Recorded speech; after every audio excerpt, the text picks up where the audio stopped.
A new police chief walks into his precinct undercover, hoping to observe his officers without their masks on. But when a white cop spits in his face, thinking he's just a nobody, the entire room is moments away from a shocking revelation that will leave them all reeling. It was a hot Thursday afternoon in September when Benjamin Carter, a newly appointed police chief, stepped out of his car in the heart of Silver Creek, a small town nestled in the rolling hills of Georgia. Dressed in a simple checkered shirt, worn jeans, and scuffed boots, he didn't look the part of a man who had spent 2 decades climbing the ranks in law enforcement.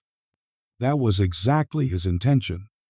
Benjamin believed in seeing things for what they truly were, not through the polished lens of scheduled meetings or rehearsed welcomes. As a black man stepping into a leadership role in a precinct plagued by whispers of misconduct, he wanted to observe the department unfiltered. What better way to do that than to blend in? The precinct's parking lot buzzed with officers coming and going. Benjamin scanned the area, noting the casual banter and occasional glances his way. No one seemed to recognize him, which was unsurprising. His appointment had been announced just days ago, and he had chosen not to publicize his arrival until the official inspection later that afternoon. He adjusted the brim of his baseball cap and took a deep breath. The weight of his mission to root out the toxicity festering within the department pressed heavy on his shoulders. He was no stranger to resistance, but he knew this job would test him in ways he hadn't yet imagined. As he approached the building, the faint sound of laughter carried through the air.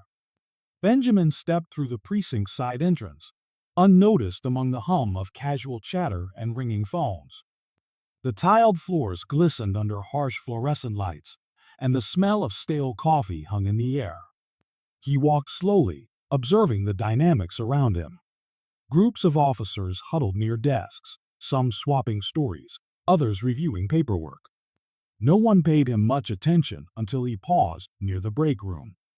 "Hey you!" A sharp voice cut through the noise. Benjamin turned to see a white officer striding toward him, a smug grin plastered on his face. His badge read Officer Williams. Behind him, a few others leaned against the wall, watching with interest. Benjamin opened his mouth to speak, but Williams didn't give him the chance. "Lost, are we?" "This isn't a shelter," the officer said, his tone dripping with condescension. "You need to take that mess somewhere else." Benjamin froze, the words landing like a punch. He wasn't sure whether to correct the man immediately or let the scene unfold further. Before he could decide, Williams stepped closer, his voice rising for the benefit of his audience. "Didn't you hear me? Get out of here. We don't need people like you hanging around." Laughter erupted from the onlookers, and Benjamin clenched his jaw, his heart pounding. He tried to speak, but Williams leaned in, his face inches away. Then, without warning, the officer spit straight into Benjamin's face. Time seemed to stop. Benjamin's breath hitched as the warm saliva dripped down his cheek. Around him, the laughter grew louder. One officer slapped the table, doubling over in amusement, while another muttered something about showing the riffraff their place. Benjamin's mind raced. He could feel his pulse pounding in his ears, but he kept his composure. He reached into his pocket, pulling out a handkerchief to wipe his face, his movements slow and deliberate. "Is this how you treat everyone who walks through these doors?" he asked, his voice calm but firm. Williams smirked. "Only the ones who don't belong here."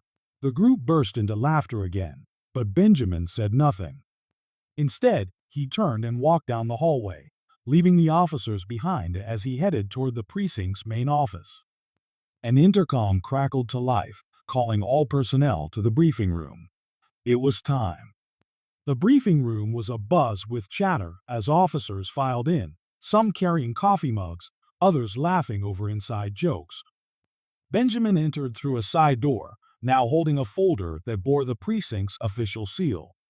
He stood just out of view, watching the room fill with familiar faces, some still chuckling from the earlier incident. At the front of the room, Captain Scott, a stout man with a graying mustache, called for order. "All right, settle down, everyone. We've got an important introduction today." The officers quieted, their curiosity piqued. Williams leaned against the wall, his arms crossed, a smug expression still plastered on his face.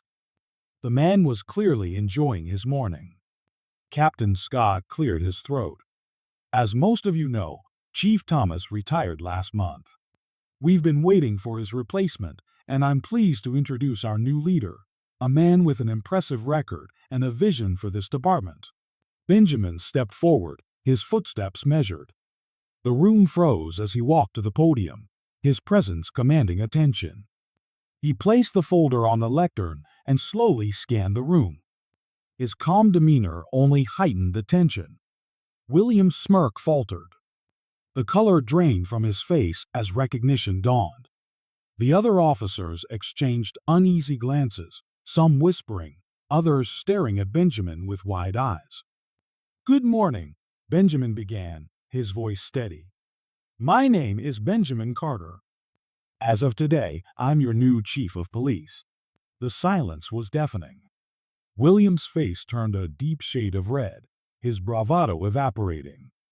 Benjamin's gaze landed on him, holding for a moment longer than necessary, before sweeping across the rest of the room. "When I arrived this afternoon," Benjamin continued, "I came in plain clothes because I wanted to see the department through an unfiltered lens. What I witnessed was eye-opening." A murmur rippled through the crowd, but Benjamin raised a hand to silence it. "In my brief time here, I've already seen behaviors that are not just unprofessional, but downright unacceptable.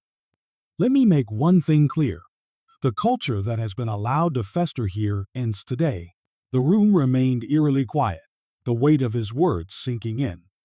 Williams shifted uncomfortably, his eyes darting to the floor. Benjamin took a step closer to the edge of the podium, his tone sharp but controlled.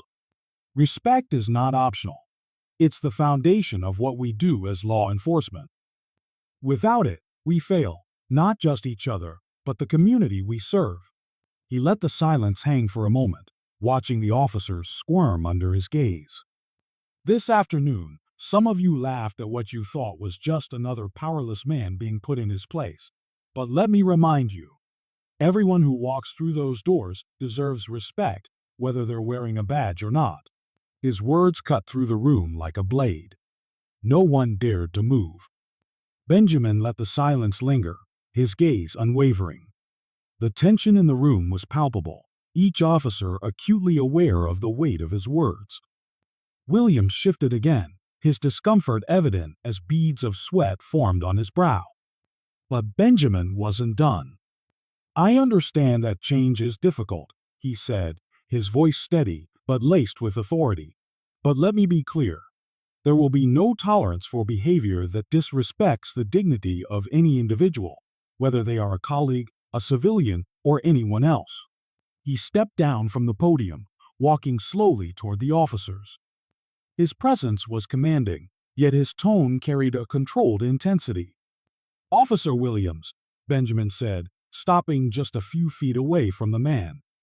Williams flinched, his bravado from earlier completely dissolved.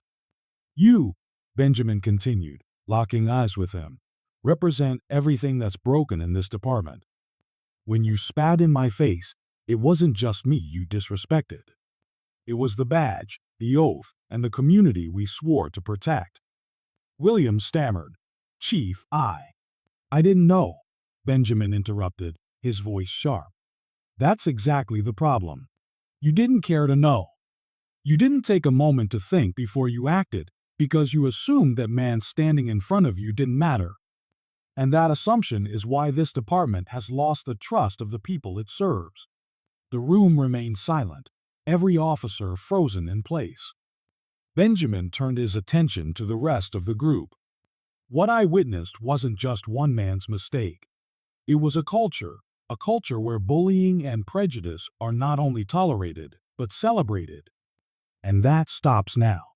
He stepped back toward the podium, his voice rising slightly.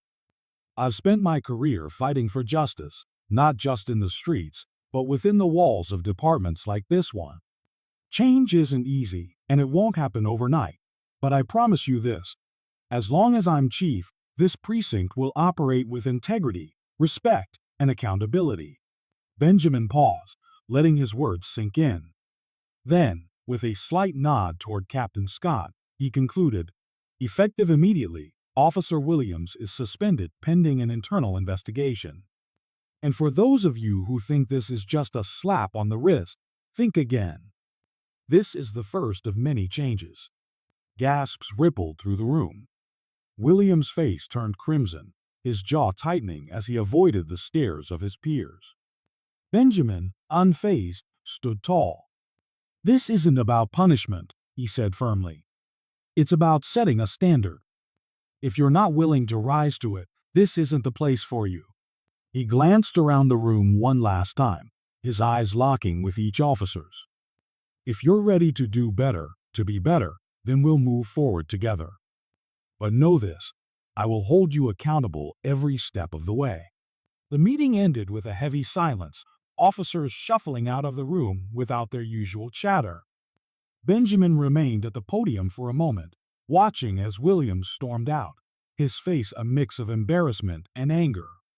The other officers avoided eye contact, their expressions ranging from guilt to quiet contemplation.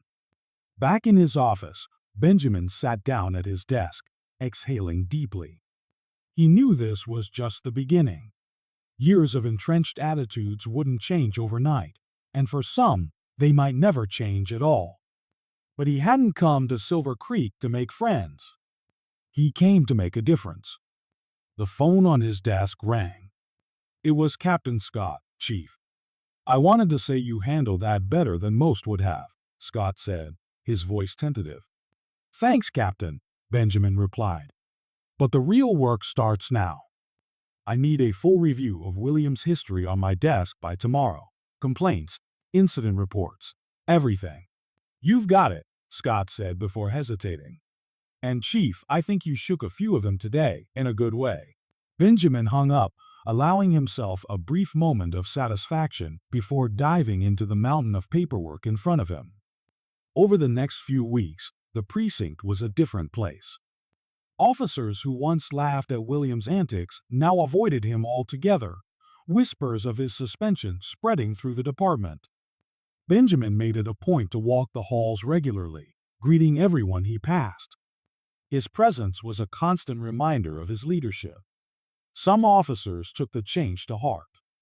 Officer Stevens, a younger recruit, approached Benjamin one day, admitting that she'd been complicit in the toxic culture out of fear of retaliation. "I want to do better, Chief," she said earnestly. "That's all I ask," Benjamin replied, his voice kind but firm.